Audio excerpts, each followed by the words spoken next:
seterusnya adalah efektivitas dan efisiensi kerja yang meningkat, dan yang terakhir adalah kemajuan di bidang pendidikan. Ya, sekira saya hanya merefleksi saja tentang pembelajaran anakku pada pertemuan sebelumnya. Itu dampak positif perubahan sosial. Nah, sekarang untuk membahas tentang dampak negatif perubahan sosial, silahkan anak-anakku perhatikan gambar yang ada di layar monitornya anak-anakku semua. Saya kira jelas sekali di situ gambarnya. Ada 4 gambar, ya, gambar 1, 2, 3, dan 4. Kalau gambar 1 tentang apa? Ya. Terus, jadi di gambar 1 itu adanya kerusakan lingkungan atau mungkin hutan gundul ya. Nah, di sini mungkin disebabkan ada berbagai faktor, dan tentu anak-anakku masih ingat dengan materi pembelajaran sebelumnya bahwa salah satu faktor penyebab perubahan sosial yang bersifat intern adalah adanya pertambahan jumlah penduduk. Nah, pertambahan jumlah penduduk ini akan efek dampaknya terhadap ya hijau sekarang sudah gundul terdiam. Nah, itu yang pertama. Terus di gambar kedua,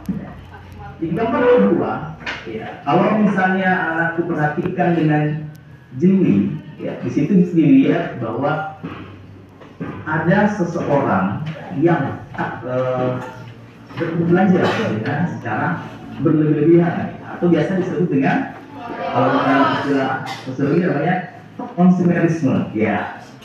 Jadi berbelanja secara berlebihan. Ada beberapa konsep belajarnya di sini, kita lihat entah apa yang dibelanjakan jelas secara berlebihan. Itu konsep yang kedua.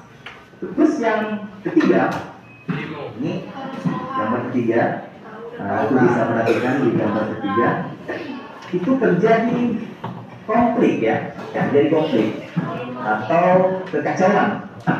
Nah, bisa saja kekacauan ini bisa muncul karena faktor pergolakan daerah, atau mungkin faktor antar geng misalnya, pokoknya komunitas yang berbeda lah misalnya, bisa saja seperti itu. Nah, mungkin ada yang bertanya, Pak, bagaimana hubungannya dengan gambar-gambar yang saya tampilkan ini? Oke, nantilah kita coba membahasnya. Kemudian yang terakhir gambar keempat, ya. Gambar keempat itu dimana beberapa anak muda yang menggunakan kostum Halloween.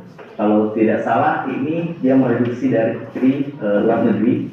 Jadi kalau dalam istilah sosiologi westernisasi, kebarat-baratan, di mana konsep ini tentu akan merubah konsep adat istiadat yang berlaku di masyarakat dengan konsep yang ada dari luar negeri. Nah, ini bagaimana Pak hubungannya? Sehingga dari 4 gambar ini, apa yang anak-anak bisa simpulkan?